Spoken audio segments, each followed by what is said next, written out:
Hey guys, Robert and Ingrid here, and we're about to go see Doctor Strange, the Multiverse of Madness. I am really looking forward to this one. Yep, I can tell you this, I'm expecting Patrick Stewart, I'm expecting maybe a few other hints, maybe some teasers and stuff in the future. I'm not expecting Tom Cruise as Iron Man. That was a rumor. I'm not expecting Wolverine, not expecting another Spider-Man. Hell, I don't think we're going to get a reference to that Dr. Strange from Spider-Man 2. I don't think we're going to find that one out. But I am expecting it to be a lot of fun. I'm curious what they're going to do with Wanda. I wonder if they're going to redeem her or make her worse. But either way, I am intrigued, I am interested, and I cannot wait.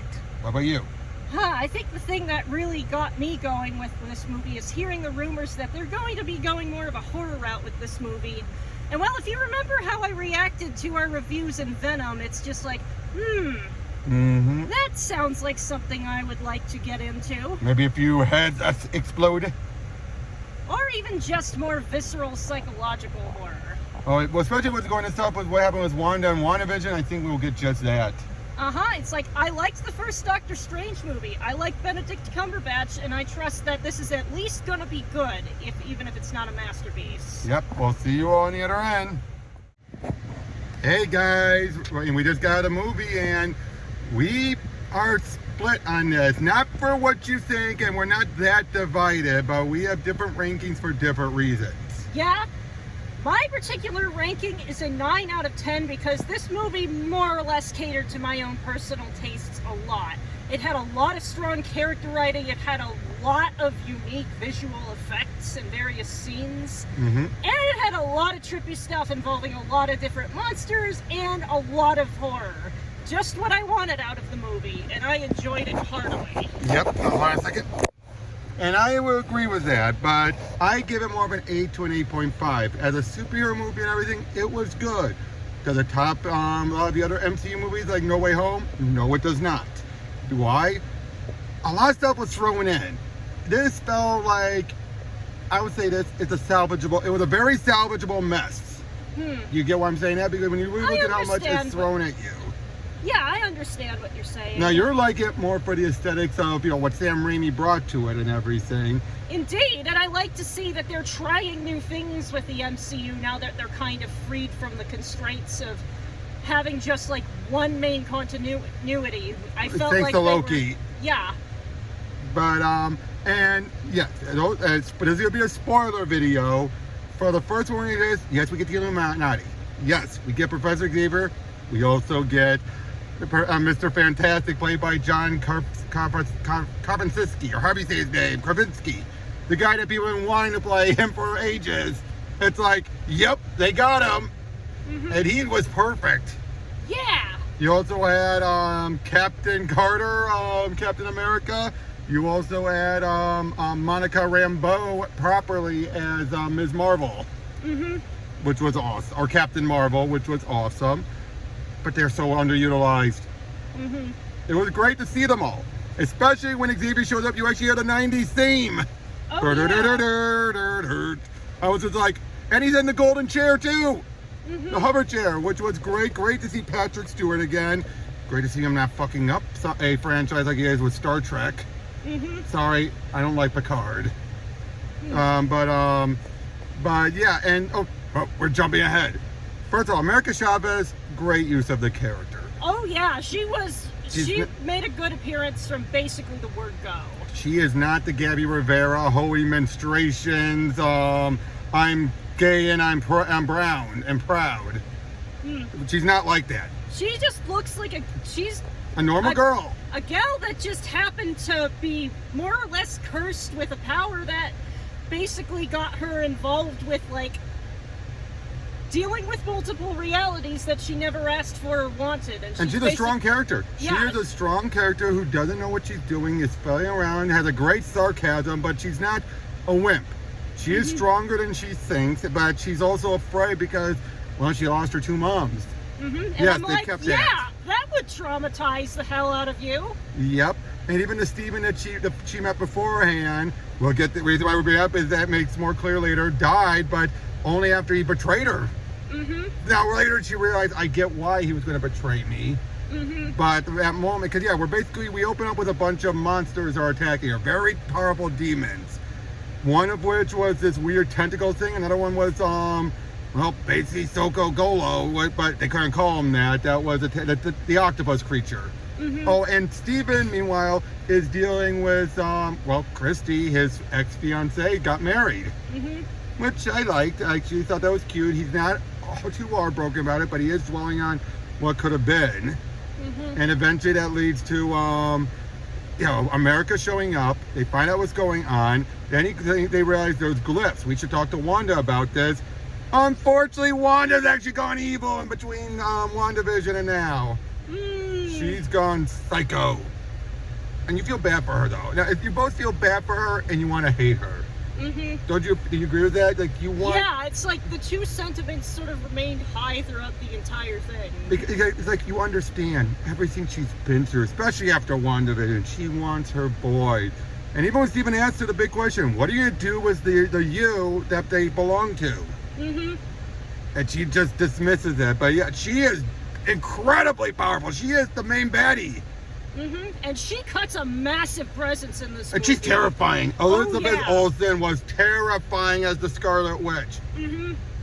Oh boy, that one. But yeah, basically, because he was asking for her help, he spilled the beans on where America was. And I love it. She's all like, you just told the person who was hunting me where I'm at. Yeah, I did.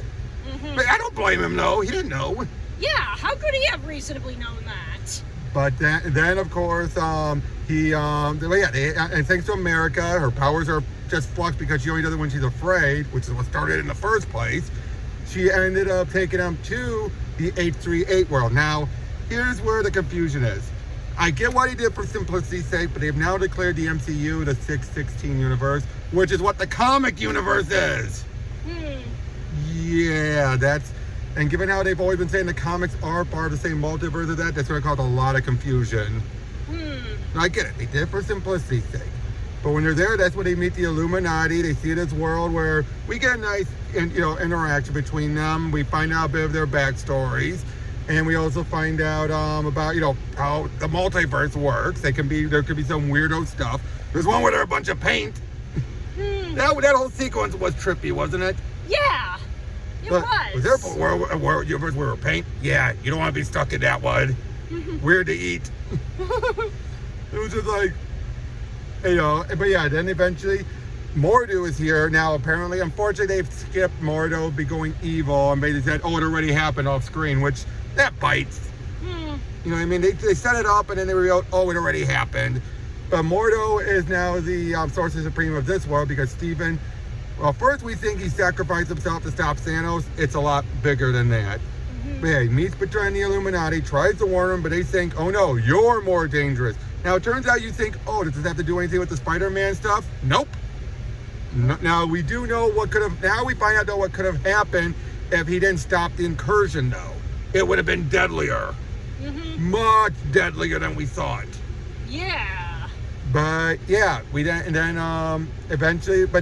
Wanda, using the Darkhold, which has been corrupting her, she basically walks herself into herself from that universe's body, which has her two boys, and she just wipes right through the Illuminati, making it so, to the point where even she has, Reed says, I have two kids of my own.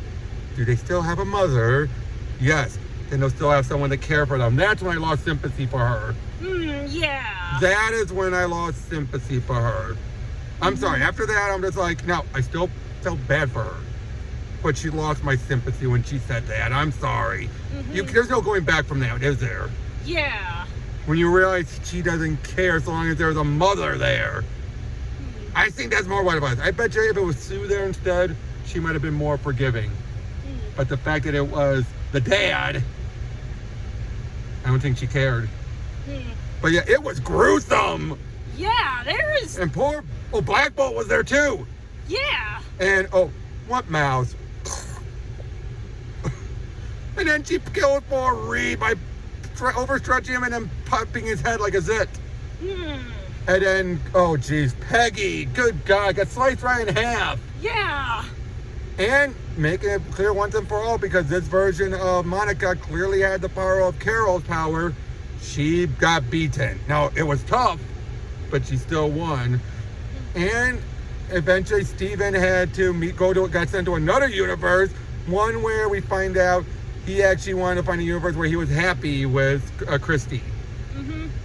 Didn't turn out well, and as both the 838 Stephen Strange had told his friends, and this one said things just got out of hand.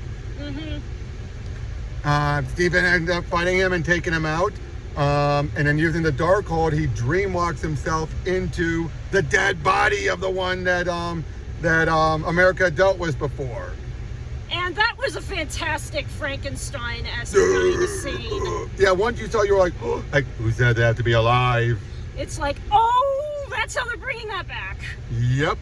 And then he goes fight Wanda. Still can't stop her though. But then he gives America the courage she needs to truly stop Wanda, and that's reveal to her what monster she is by having her boys from the 838 universe react. And I felt so bad for that 838 Wanda. Yeah. She just killed their mightiest heroes. Yeah. And she didn't want to do it. Indeed. I mean, even Xavier went into her mind and he tried to help, and she was like, please help. You can still tell she was just begging. And what was the first thing she did when she got released? My boys. Yep. She went right back home. But yeah, once Wanda realized it, she took out all of the Darkholds across the multiverse. And possibly her own life. We don't know yet. They left it vague. Would you at least agree with that? Indeed. Like, they dropped the building on her. Yeah, she could have just put a safe spell around her that kept her, from not being smushed. And I'm sorry, that was no way that they're going to keep her dead. You know it.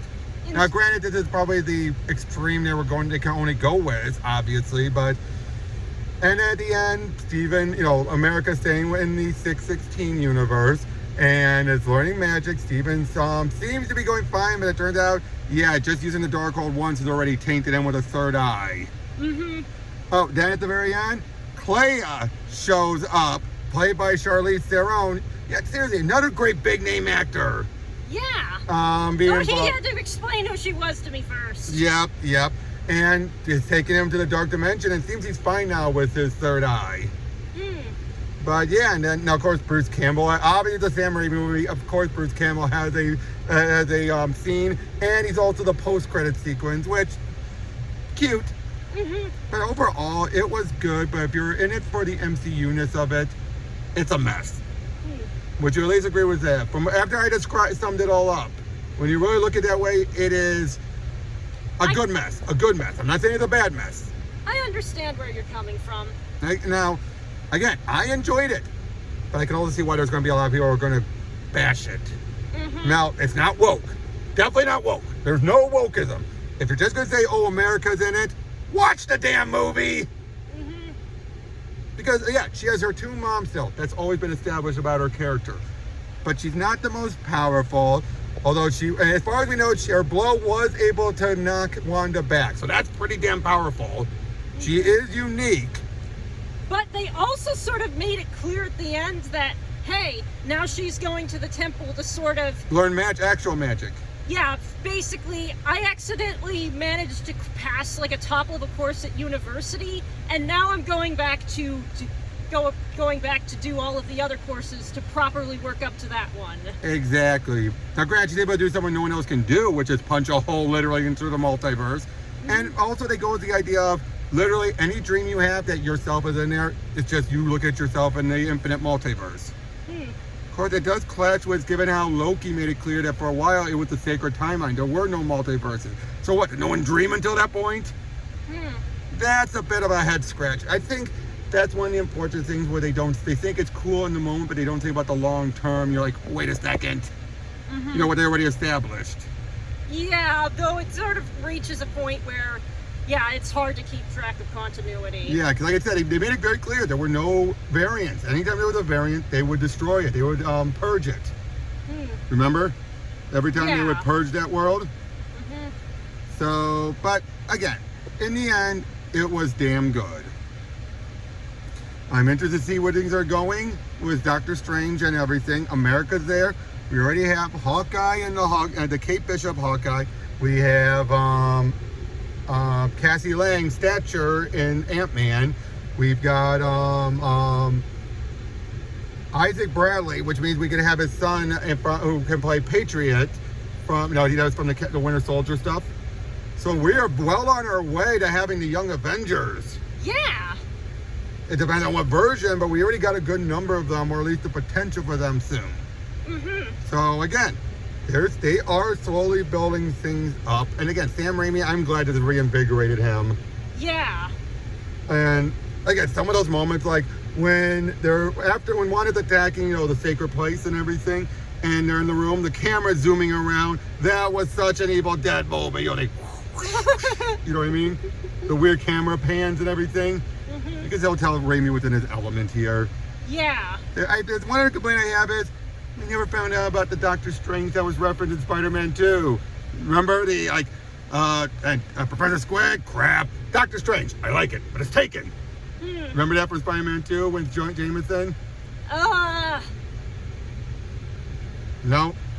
You've seen the Raimi movies, right? No? If I have, I don't remember it. Alright.